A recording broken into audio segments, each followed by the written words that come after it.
Good morning. Let me know if you're on here live and let me know if you're watching later. Whoops, let's just get rid of that. On replay, hashtag replay. Lovely to see you today.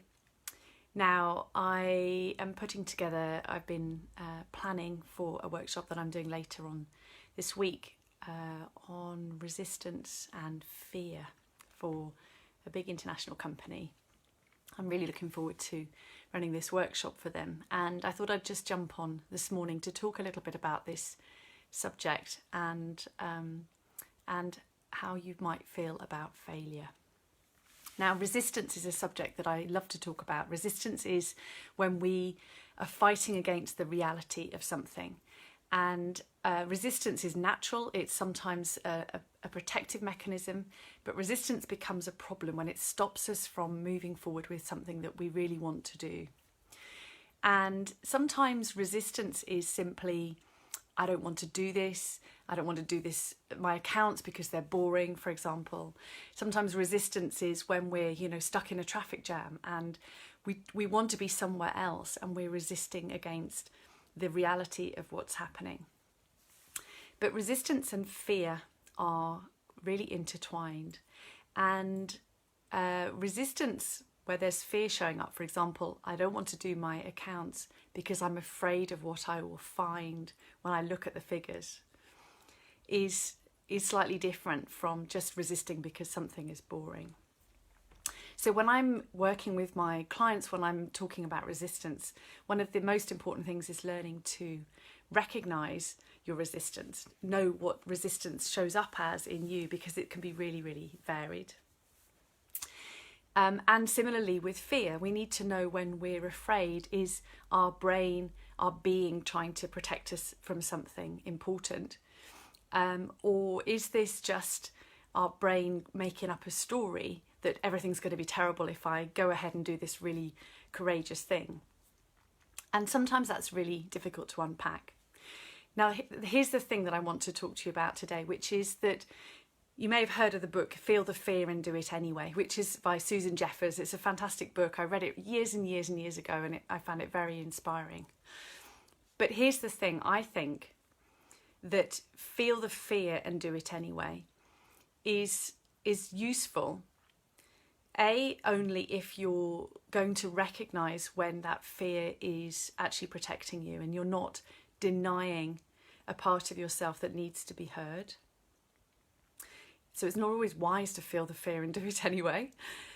But the other thing is, it's what happens on the other side that I think is really important. And what I mean by that is that how you're going to respond to yourself if you go ahead and try something new, if you take a courageous step and you fall flat on your face and it's a disaster or a mess.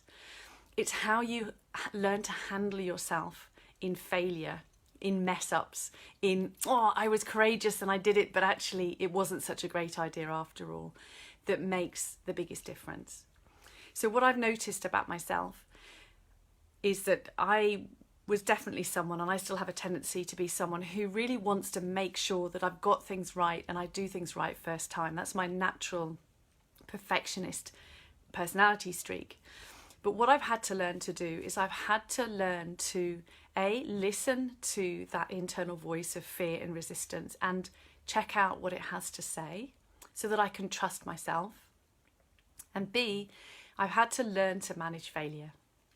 I've had to learn to handle myself with tenderness and with support so that it's okay to fail and I can still deal with it. And that has made the difference in terms of mastering fear. Fear comes up whether you're a courageous person or not, whether you're taking action or not. Fear is something that as humans we experience.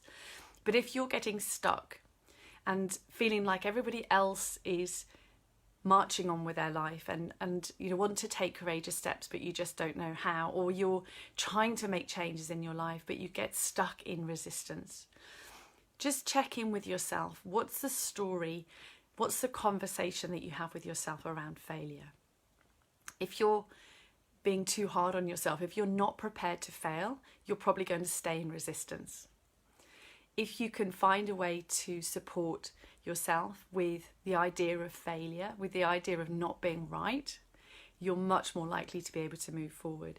Now, the way that I learned to do this is really what I coach my clients to learn to do. It's changing the thought processes, it's changing your relationship with yourself so that it's easier to manage difficulty, and that includes failure.